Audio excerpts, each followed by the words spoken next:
디모데후서 1장 15절부터 18절의 말씀을 가지고 다 포기하고 싶은 상황이라도 라는 제목으로 하나님의 말씀을 같이 묵상합니다. 1975년 박정희 대통령께서 현대건설의 사장이었던 정주영 씨를 불러서 이야기했습니다. 지금 중동에서 많은 달러를 벌 수 있는 기회가 생겼는데 많은 건설업체들이 날씨가 덥고 물이 없어서 못한다고만 합니다.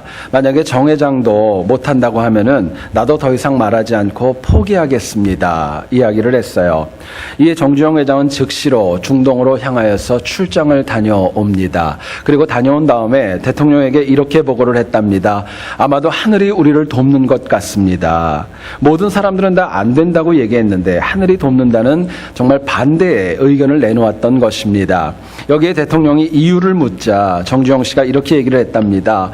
비가 오지 않아 물이 없지만 외부에서 가지고 올 수도 있고 1년 내내 쉬지 않고 일할 수 있어서 너무너무 좋은 땅이고 건축 재료인 모래가 지천에 깔려 있기 때문에 너무나도 좋고 낮에는 자고 밤에 일하면 되기 때문에 더위도 문제가 없습니다. 이야기를 했던 겁니다. 여러분, 이것을 계기로 인하여서 다 포기했던 그런 상황들이 다시금 역전으로 바뀔 수 있게 되었습니다. 당시에 많은 사람들은 정말 대통령이 가지고 있었던 포기를 단지 포기로 보았지만 정주영 씨는 이것을 포기가 아닌 기회로 보는 지혜가 있었기에 많은 경제 성장과 발전을 이룰 수 있었던 겁니다. 여러분, 사람은 누구나가 다 포기라는 단어를 그렇게 좋아하지 않습니다. 내 인생 가운데 내가 뭔가를 포기하는 거 참 마음 아파합니다. 내 가장 가까운 사람들이 포기로 넘어지는 거 볼 때에도 역시 마음 아파하고 힘들어합니다. 그렇기 때문에 영국의 위대한 수상이었던 윈스턴 처칠은 젊은이들과 오늘 우리에게까지 강하게 얘기합니다. 절대로 포기하지 말라고. 어떤 일이 있다 할지라도 포기하지 말라고 저희들에게 이야기합니다. 근데 여러분 한번 생각을 해보시면은요, 포기라는 단어를 한번 다시 한번 깊이 묵상해 보시기를 원합니다. 여러분, 포기는 뭐냐면은요, 어떤 일이 진행되어지다가 한계점까지 온 것입니다. 한계점까지 왔기 때문에 이것이 성공도 될 수도 있고 실패로 될 수도 있는, 어떻게 보면 마지막 파이널 포인트까지 온 것이 바로 포기의 단계입니다. 말 그대로 포기하면 아무것도 얻을 수 없고 오직 패배와 어려움만 남게 됩니다. 그러나 그 포기의 순간을 극복하고 새롭게 도전을 하기 시작하면 예상치 못했었던 승리와 능력과 권능을 체험할 수 있는 것입니다. 문제는 무언가의 어려움에 처했을 때 그것을 포기하는가 아니면 포기할 그 시점에서 새롭게 뭔가를 시작하는가는 나에게 주어진 선택이라고 할 수 있습니다. 주님은 요한복음 16장 33절에서 저희들에게 이렇게 말씀합니다. 세상에서는 너희가 환난을 당하나 담대하라. 내가 세상을 이기었노라 말씀하셨습니다. 하지만 우리가 이 땅을 살아갈 때를 보면 환난과 어려움이 있고 좌절과 낭망도 있고 때로는 이 모든 일을 포기하고 싶은 그런 욕망에 사로잡힐 때가 적지 않습니다. 하지만 여러분, 우리가 꼭 잊지 말아야 될 하나님의 메시지가 있습니다. 그것은 뭐냐면요, 이 포기라는 단어는 절대로 인간적인 용어이지 하나님 나라의 용어는 아니라는 것입니다. 포기는 인간의 용어이지 하나님의 용어 아닙니다. 하나님 나라에는 절망과 좌절, 낙담과 포기가 아니라 희망과 소망과 능력과 승리가 그 안에 있기 때문에 그렇습니다. 본문을 보면 바울이 디모데 후서를 기술하기까지 생각지 않았었던 영적인 도전과 어려움이 참 많이 있었습니다. 바울도 사람이었기 때문에 한때는 포기하고 싶고 낙담하고 싶은 그런 위기와 어려움이 왜 없었겠습니까? 그러나 바울은 포기하고 싶은 그 어려움도 분명히 있었겠지만 그것을 그대로 끝나지 않았고 역전의 기회로 사용하는 지혜와 능력이 그에게 있었던 것입니다. 여러분, 오늘 우리가 이 땅을 살아갈 때 힘들고 어려워서 다 포기하고 싶을 때 있을 거예요. 분명히 있을 겁니다. 그런데 그 순간에 우리가 과연 이것을 어떻게 이기고 어떻게 극복할까? 본문이 주는 메시지를 같이 한번 나누어 보기를 소원합니다. 첫 번째로 생각할 것은요, 우리가 포기를 이기려면요, 나에게 있는 상처를 이기셔야 됩니다. 내 마음과 내 삶 속에 있는, 내 영혼에 있는 상처들, 그거 극복해야 내가 포기 가운데 있다 할지라도 이길 수 있고 새로운 미래가 열리는 것입니다. 15절을 한번 여러분 보시기 원합니다. 아시아에 있는 모든 사람이 나를 버린 이 일을 내가 아나니 그 중에는 부겔로와 허모게네도 있느니라 말씀합니다. 바울은 일평생 주를 위해서 희생하고 헌신하면서 하나님의 말씀을 전했습니다. 그런 가운데도 오늘 본문을 보면 많은 사람들에게 버림을 받았다고 이야기를 하고 있고, 그 가운데 특별히 바울이 디모데가 아는 두 명의 이름을 언급합니다. 바로 부겔로와 허모게네라는 사람이 바울을 버린 거 너도 알고 남들도 알고 다 안다는 겁니다. 여러분, 여기서 이 버리다라는 헬라어 원어를 보게 되면은요, 아포스트레테오라는 단어를 씁니다. 이것은 어떤 뜻이냐면은 그 사람의 마음에서 누군가를 완전히 제거하다는 뜻입니다. 뿐만 아니라 누군가를 향하여 완전히 등을 돌릴 때 사용하는 용어가 이 버리다라는 뜻을 가지고 있습니다. 바울은 복음을 위해서 모든 것들을 바치고 헌신하고 희생했는데 두 사람과 많은 사람들이 바울에게 등을 돌리고 완전히 버렸다라고 디모데에게 고백하고 하소연하는 것입니다. 여러분, 당연히 바울이 당한 상처와 아픔 적지 않았을 것입니다. 그런데 만약에 그런 상황에서 바울이 자신이 받은 상처로 인하여 포기하고 낙담하고 좌절을 했다면 인류의 역사뿐만이 아니라 기독교의 역사도 바뀌었을 것이 분명합니다. 여러분, 생각해보면 사람에게는요, 누구에게나 상처가 있습니다. 내가 아는 상처도 있고, 또 어떤 상처는 내가 잘 모르는데 내 심령에 깊이 내재되어져 있어서 쓴뿌리같이 나를 힘들게 하는 상처도 있습니다. 육체적으로 당한 상처는 시간이 지나면 회복되는 것이 빠르게 될 수 있지만 내 영혼과 내 심령에 당한 상처는 쉽지 않다는 거 여러분 많이 경험해 보셨을 거예요. 결국 상처는 나를 낙담하게 하고 발전과 성장을 막고 마침내는 포기하는 순간까지도 이끌어가는 악한 힘이 있다는 것을 저희들에게 말씀합니다. 여러분, 이 시간에 그런데 한번 내 자신에게 물어보세요. 여러분들은 어떤 상처로 힘들으셨었습니까? 어떤 상처 때문에 많이 힘들었어요? 그리고 그것을 극복하셨습니까? 아니면 아직도 그 상처 중에 있어서 너무 아프고 고통스럽고 정말 힘들고 눈물을 흘리는 가운데 있습니까? 여러분, 그렇다면 본문을 통한 질문이 있어요. 우리가 포기하고 싶을 정도로 아픈 상처, 누구나가 다 이기기를 원합니다. 상처를 이기려면은 과연 어떻게 해야 될까? 무엇이 필요할까? 묻게 됩니다. 본문은 저희들에게 이렇게 얘기를 합니다. 우리가 항상 부정보다는 긍정적인 시각을 가지고 있을 때 상처를 이길 수 있고 포기를 이길 수 있다, 저희들에게 말씀합니다. 오늘 본문 가운데 16절부터 17절의 내용을 여러분 한번 보시기 원합니다. 제가 읽지요. 주께서 오네시보로의 집에 긍휼을 베푸시옵소서. 그가 나를 자주 격려해주고 내가 사슬에 매인 것을 부끄러워하지 아니하고 로마에 있을 때에 나를 부지런히 찾아와 만났음이라 이야기합니다. 여러분, 바울에게는요, 이름은 나오지 않지만 여기 나오는 두 명의 이름이 나오죠. 부겔로와 허모게네는 큰 상처였었습니다. 하지만 오네시보로는 격려와 위로의 인물이었다고 바울이 고백합니다. 당시 바울에게는 부겔로와 허모게네도 있었고 또 그를 위로하는 오네시보로라는 영혼도 함께 있었던 것입니다. 바울이 포기하도록 이끄는 상처를 이겼던 힘이 있다면 자기에게 상처 주는 영혼들이 아니라 나를 위로하고 격려하는 영혼들을 먼저 바라보는 지혜가 그 영혼에게 있었던 것입니다.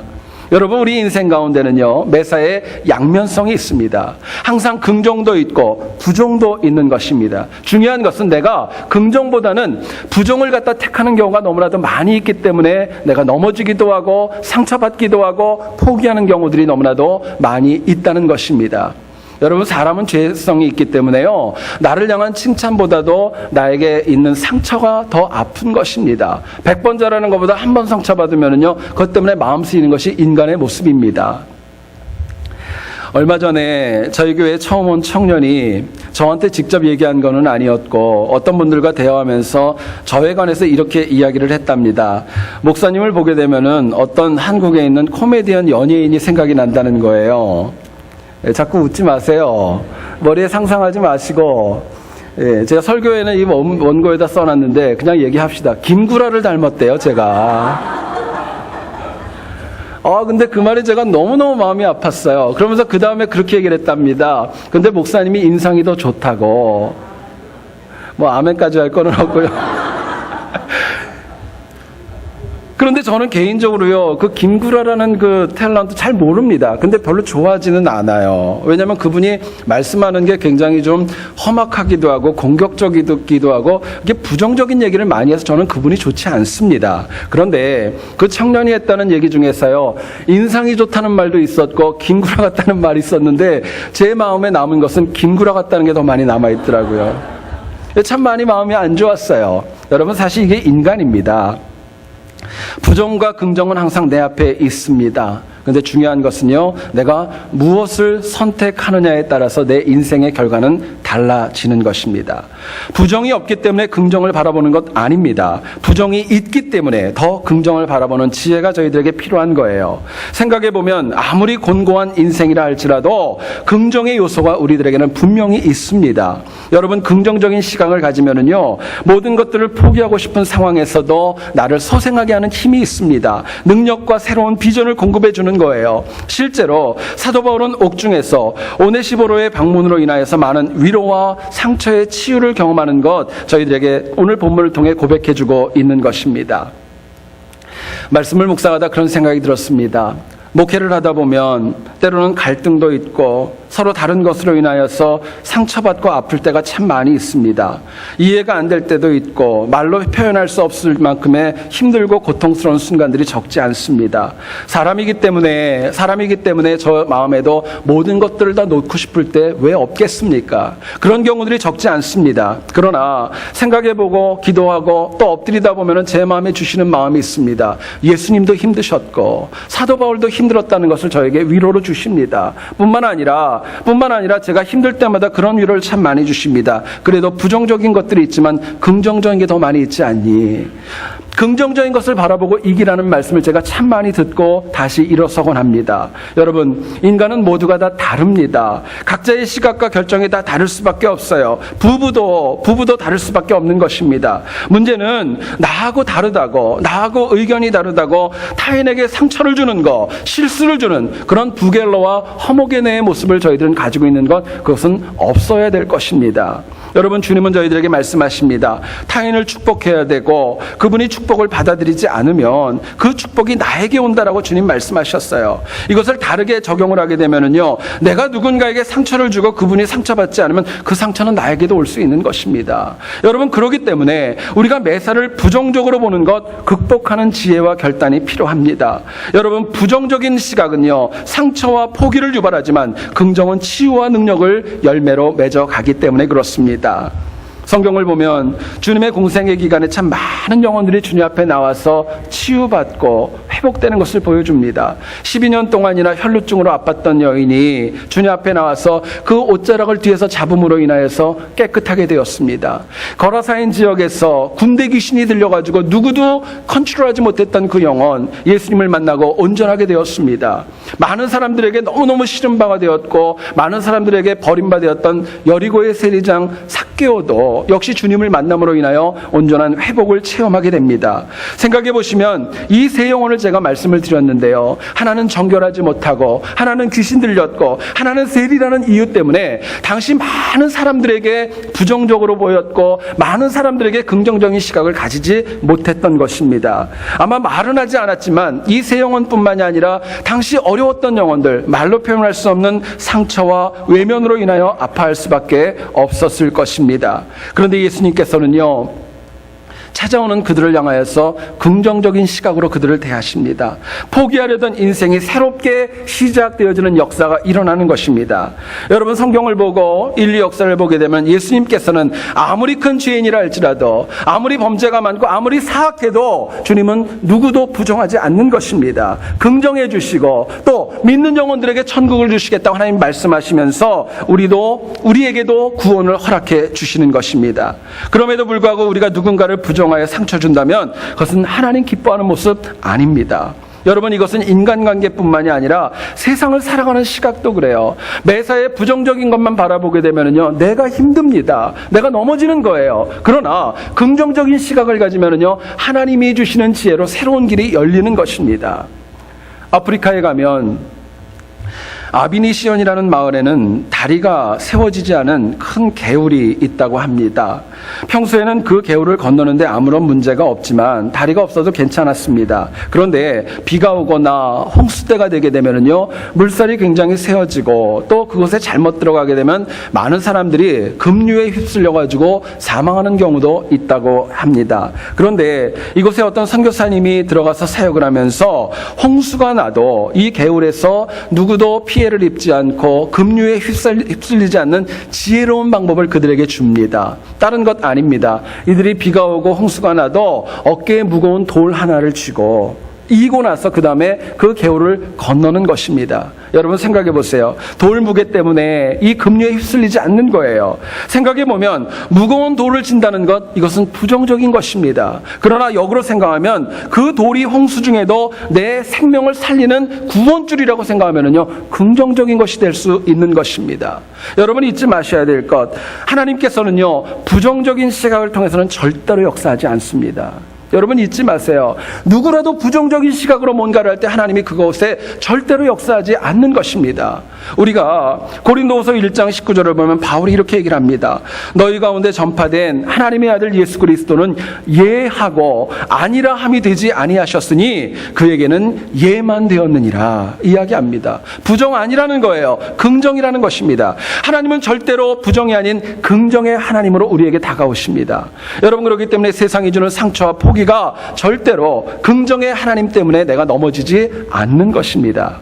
여러분 이민자의 삶이 어렵고 많이 힘드시지요. 살아가다 보면은 내가 인간적인 힘으로 어떻게 컨트롤할 수 없는 아픔과 상처와 이별도 우리 인생 가운데 있습니다. 그러나 주님 저희들에게 말씀하십니다. 믿음으로 내가 할 수 있다고, 내가 믿음으로 가능하다고 하는 긍정적인 마인드를 가지라고 주님 도전하십니다. 주님은 저희들에게 이렇게 말씀하세요. 하나님을 믿으니 또 나를 믿으라 말씀하십니다. 여러분 주님 안에서 긍정적인 시각은 믿음이 있어야 가능합니다. 예수 그리스도만을 믿고 의지함이 세상의 어려움과 포기를 모두 다 이기게 하기 때문에 그렇습니다. 여러분 믿음으로 긍정하시면은요, 내게 있는 아픔과 상처 모두가 다 온전히 치유될 수 있다는 것 마음에 새기고 또 새길 수 있기를 소원합니다. 그래서 한 주간의 삶뿐만이 아니라 하나님 나라에 가는 그날까지 때로는 포기할 만큼의 적지 않은 아픔이 있어도 긍정적인 시각을 가지고 상처를 이겨 승리하는 우리 모두 될 수 있기를 주님의 이름으로 축원드립니다. 두 번째로 생각할 것은요, 포기를 이기기 위해서는 나보다 더 어려운 사람을 보살피는 지혜가 필요합니다.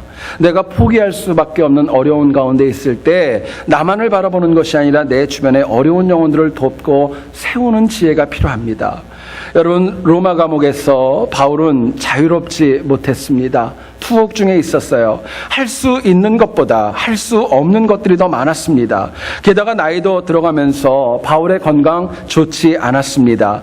오네시보로를 제외하고는 사실은 찾아오는 사람도 그렇게 많지 않은 것이 바울의 막바지의 인생의 모습이었습니다. 게다가 너무너무 사랑하는 영적인 아들 디모데가 많은 영적인 도전이 있고 어려움이 있었지만 직접 가서 도와줄 수 있는 상황도 아니었습니다. 생각해보면 과거와 달라진 현실과 아픔에 좌절과 절망이 바울에게 적지 않았을 것입니다. 그럼에도 불구하고 디모데를 염려하고 많은 교회를 돌보려고 하는 그 믿음과 능력이 바울의 포기할 수밖에 없는 상처도 이기게 역사했던 것입니다.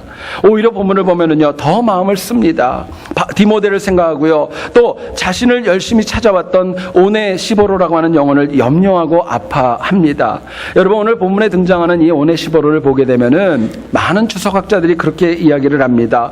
바울이 어려운 가운데에서도 에베소에 살았던 영혼임에도 불구하고 투옥 중에 있던 바울을 찾아왔고 로마에서 그를 도왔고 그를 위하여 수고한 그런 영혼이었지만 이 디모데 후서가 기술될 당시에는 이미 이 세상 사람이 아니라 하나님 나라의 간분으로 이야기를 합니다.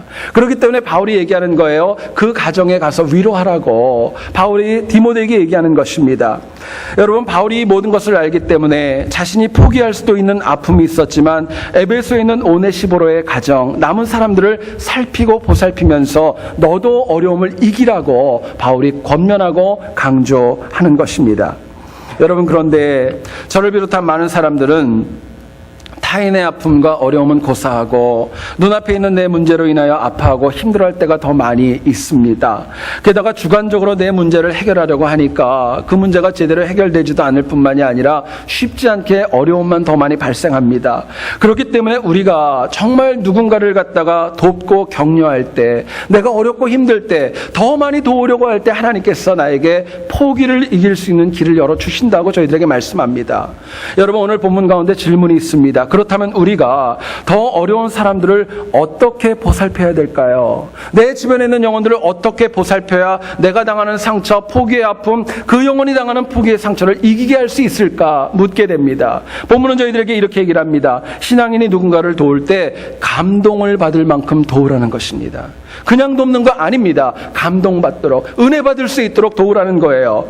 당시 로마 감옥에 투옥 중이었던 사도 바울은요, 이 오네시보로의 이 감동적인 정말 은혜와 섬김과 격려와 위로에 마음이 푸근해지고 큰 은혜를 받게 됩니다.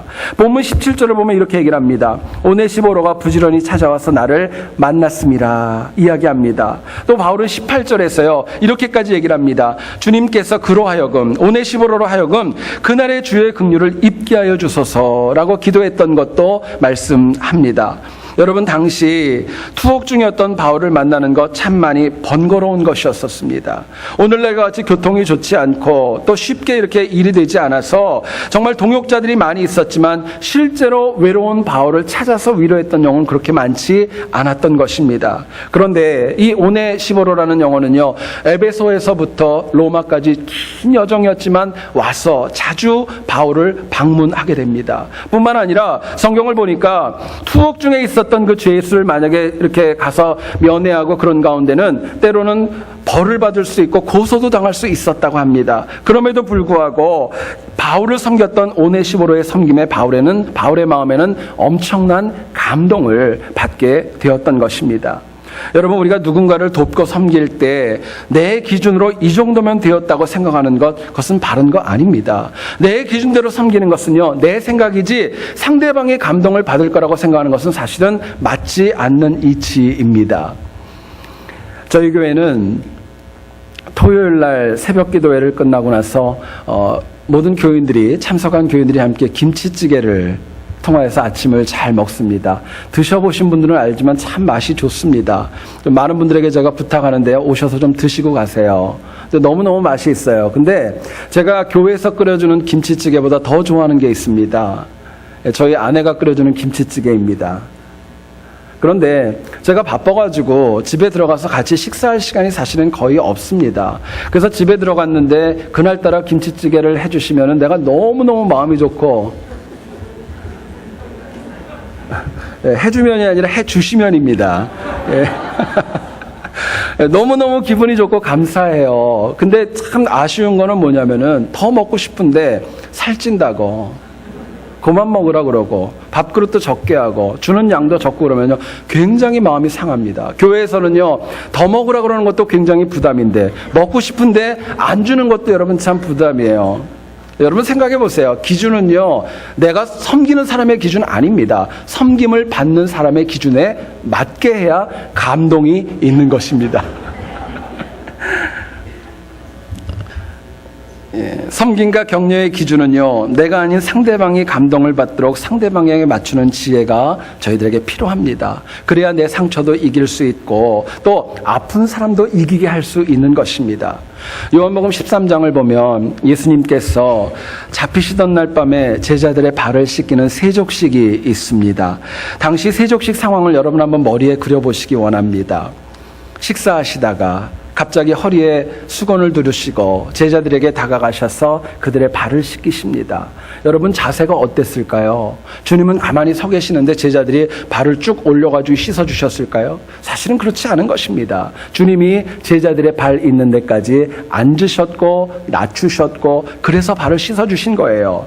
여러분, 당시 문화를 보게 되면은 집에 오는 손님 가운데 그 손님의 발을 씻기는 종은 그 집안에서도 가장 낮고 천한 종이 했다고 합니다. 합니다. 그런데 하나님의 아들이고 자신들의 주님이었던 예수님께서 가장 낮은 자리에서 제자들을 섬기셨던 것입니다. 세족식 상황을 여러분 보시게 되면은요, 베드로를 제외하고는 어느 제자도 한마디의 말도 하지 않습니다. 여러분, 이유가 있어요. 그만큼 주님의 섬김과 배려가 말로 표현할 수 없는 감동이 있었기 때문이었습니다. 여러분, 사람이 힘들고 어려울 때 있죠. 힘들고 어려울 때 있습니다. 그런데 누군가가 나를 생각하고 나를 감동적으로 섬겨주게 되면은요, 포기하고 싶은데 그거 이길 수 있는 것입니다. 세상에서 여러분 어떤 감동이 나에게 가장 크다고 생각하십니까? 내 배우자, 내 자녀, 내 부모, 그분들이 나에게 주는 감동도 크지만 가장 큰 감동은요, 나를 향한 하나님의 사랑이십니다. 하나님의 사랑이 제일 큰 거예요. 하나님께서 아들을 보내셔서 나를 살리시기 위해 십자가에 죽게 하셨고요, 항상 딴 길로 가는 나를 향하여 얘기하십니다. 내가 세상 끝날까지 너와 함께 할 거야 말씀하셨습니다. 그리고 오직 주님만 신뢰하면은요, 죄로 죽을 수밖에 없는 저희들에게 천국 백성이 되게 할 거야 하나님 약속하시고 말씀하셨습니다. 여러분, 감동을 주는 것은요, 내가 아닌 타인을 먼저 생각하고 말하고 선택하고 결정할 때 이루어집니다. 세상을 포기하려는 영혼, 힘들고 어려운 영혼도 나를 먼저 생각하는 감동적인 누군가의 사랑이 있을 때는 일어날 수 있다는 거예요. 상대방을 먼저 생각할 때 상대방의 마음을 살 수 있기 때문에 그렇고, 상대방의 마음을 사고 감동을 얻게 되면 이 땅 가운데 하나님 주시는 성공도 누릴 수 있다고 말씀하시는 겁니다. 한국에 가면 힐튼 호텔의 총주방장으로 박현암 씨라는 분이 일을 하고 있다고 합니다. 여러분, 이분은 프랑스 사람들보다 프랑스 요리를 더 잘 만드는 분으로 세계적으로 유명한 요리사라고 합니다. 근데 가만히 보면 이분에게는 많은 어려움이 있었습니다. 학력을 보면은요, 중학교 졸업밖에 되지 않습니다. 외모도 별로 좋지가 않고 키도 크지 않다고 합니다. 결정적으로요, 이분이 요리사임에도 불구하고 손가락 하나가 없어가지고 뭔가를 다루는 것도 쉽지 않다고 합니다. 그럼에도 불구하고 이분이 세계 최고의 요리사로 성공하게 된 계기가 있었답니다. 어느 날 일하고 있는데 어떤 손님이 방문을 하여서 남프랑스 방식의 해물탕을 좀 해달라고 주문을 하게 되었습니다. 그래서 자신 있게 가장 좋은 재료를 가지고 요리를 만들어서 나갔습니다. 근데 이 클라이언트가 이 음식을 딱 접하자마자 다시 퇴짜를 놓는 거예요. 두 번째 다시 만들었습니다. 세 번째도 다시 만들었음에도 불구하고 못 먹겠다고 다시 해오라는 거예요. 나중에는 이 박현암 씨가 참 마음에 상처도 되고 짜증도 나가지고 다시 정성껏 만들어가지고 직접 음식을 가지고 나가서 드리면서 얘기했답니다. 어떤 것이 문제입니까? 지적해 주시면 제가 고치겠다고 얘기를 했어요. 그랬더니 그분이 그렇게 얘기를 하더랍니다. 이 음식이 좋은 재료인데 간이 맞지 않는다고. 간이 맞지 않는다고 얘기하더랍니다.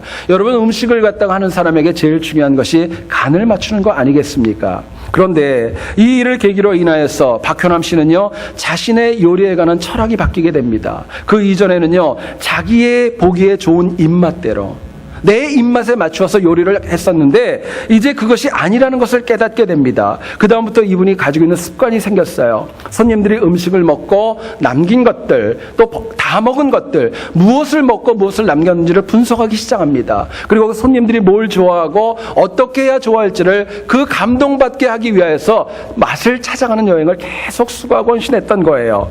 여러분, 이처럼 손님에게 감동을 주기 위하여 노력함으로 인하여서 최고의 요리사가 될 수 있었다고 합니다.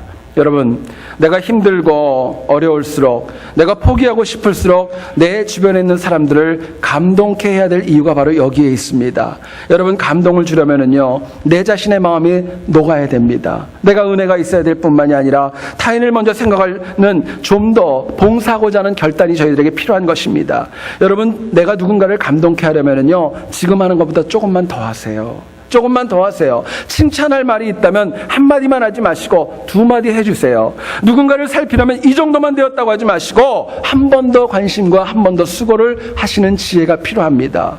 물론 누군가를 살필 때 내가 손해보는 것처럼 여길 수 있고 내 시간과 물질과 많은 것들을 잃어버린다고 생각하지만 아니요, 사실은 그게 승리하는 비결입니다. 생각해보면 내가 누군가를 아프게 해놓고 나서 기쁘고 즐거운 영혼이 세상에 어디 있겠습니까? 우리 자녀들이 때로는 부모들이 원하는 대로 말을 듣지 않아서 책망하고 벌세우고 때로는 회초리를 들면은요, 맞은 애보다는요 엄마가 더 아프지 않습니까? 아빠가 더 아픈 거예요. 맞은 애는 잘 잡니다. 근데 때린 사람은요, 밤에 아이들 아픈데 싸매어가면서 눈물을 흘리는 거예요. 누구 아프게 하면서 좋아하는 사람 없는 것입니다. 내 주변에 마음에 들지 않고 나와 달라도 한 번 더 배려하면은요, 내가 그 영혼에게 감동을 줄 수 있는 것입니다. 그렇게 감동을 주는 봉사가 결국은 나를 살리고 내 공동체를 살리고 하나님 주시는 영적 자양분으로 승리할 수 있다는 것을 잊지 말아야 될 것입니다. 여러분, 우리가 누군가를 감동을 준다는 것 사람만의 이야기 아닙니다. 하나님 믿는 신앙인들은요, 꼭 감동을 드려야 될 분이 있습니다. 바로 하나님이십니다. 우리의 신앙생활이 사람만을 감동 주는 것이 아니라 하나님 감동받도록 신앙생활하는 지혜가 필요합니다. 여러분, 우리를 향한 하나님의 사랑도 두 가지라는 거 아세요? 어쩔 수 없이 사랑하는 하나님의 사랑이 있고, 감동받고 기쁨과 감사함으로 우리를 사랑하시는 하나님의 사랑도 있는 것입니다. 힘들고 어려워도 항상 하나님 나에게 주신 일들 그거 먼저 생각하고 지금보다 조금 더 헌신할 때 하나님을 감동케 할 수 있는 것입니다.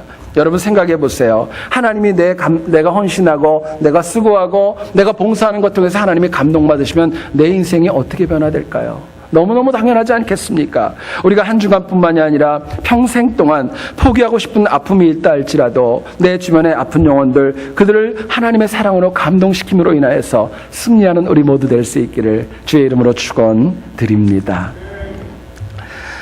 자연의 이치를 보면 그런 말이 있습니다. 어두움이 깊을수록 새벽이 가까이 왔다. 저희들에게 이야기합니다. 이민자로 이 땅을 사랑하면서 여러분, 누구나가 다 마찬가지일 거예요. 포기하고 싶을 때 있을 것입니다. 모든 것들 다 놔버리고 싶을 때 없지 않아 참 많이 있을 것입니다. 그러나 우리가 하나님을 믿는 신앙인이기 때문에 이 포기라는 단어가 넘어짐과 멈춤이 아니라 새로운 시작의 도약이 될 수 있기를 간절히 소원합니다. 여러분, 이거 위하여서 부정보다는 긍정을 보며 상처를 이겨야 되고, 또 누군가를 살필 때 감동을 주며 타인을 섬기는 지혜가 저희들에게 필요합니다. 그래서 우리 모두가 다 포기가 아닌 새로운 출발로 날마다 승리하는 우리 모두 될 수 있기를 다시 한번 주님의 이름으로 축원드립니다. 기도하겠습니다.